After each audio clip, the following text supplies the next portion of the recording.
Hey guys, Ricardo with Phastek.com. Today I'm here to bring you behind the scenes of how the RST Springs are made. The RST Springs are designed using a thicker coil that provides enhanced driving characteristics under various conditions.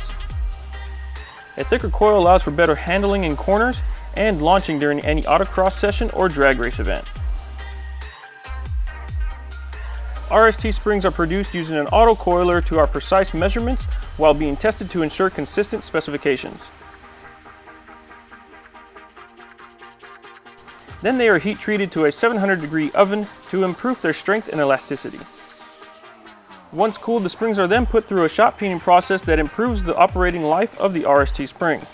At this point, the RST springs are ready for their bright red finish using a powder coating process. This not only enhances the look of the spring, but it protects it against the open elements. All of this while also being made right here in the USA.